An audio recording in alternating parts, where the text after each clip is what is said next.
Well, my first name was Walter, but they called me Everett because that was my middle name. Everett Brashear. I was born in Beaumont, Texas in January of 1927. Well, after of course, my Navy career, I was discharged and went back home, and automobiles or motorcycles were pretty hard to come by in those days. And I think what happened during my early childhood, I got involved with breaking horses and stuff like that, you know, and I could buy a cheap old abattoir horse and break him and sell him for 50 bucks.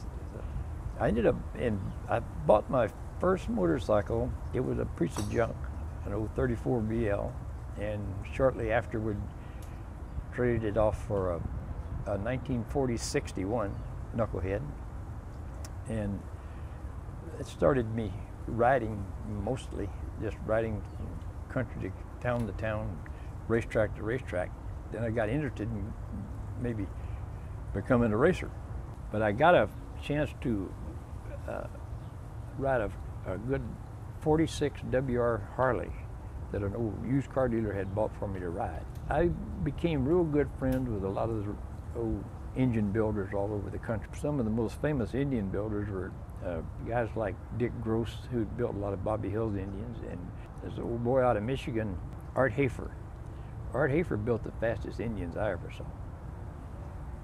I run against him after I'd made amateur and expert, and I knew the bikes that went fast, and Art Hafer had fast Indians, and WR was a little short of power in a lot of ways. It was really a service car engine is all it was, or an Army 45.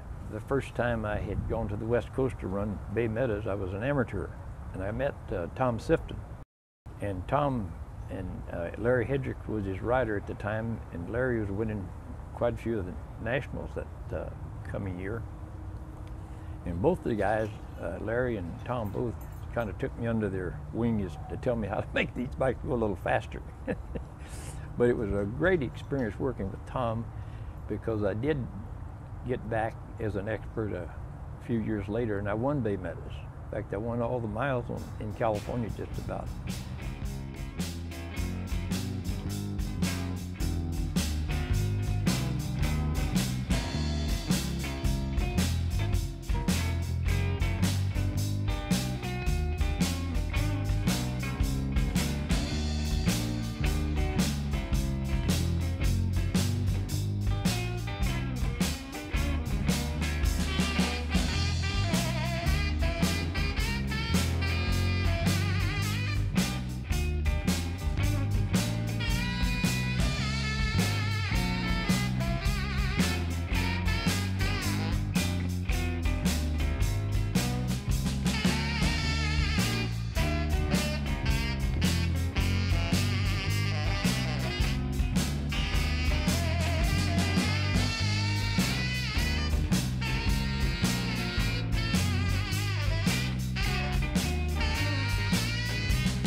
I've got one more thing for you. How would you like to be remembered? How like be remembered? I have no idea. I'm very fortunate, very fortunate. I have some beautiful children, a bunch of grandchildren, great grandkids. So far I get along with all of them. That's the best thing. I got old enough that I I worked by myself most of my life. Now I'm living by myself.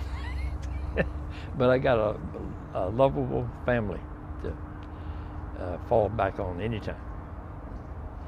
And we're blessed with good health and that type of thing, and that's important.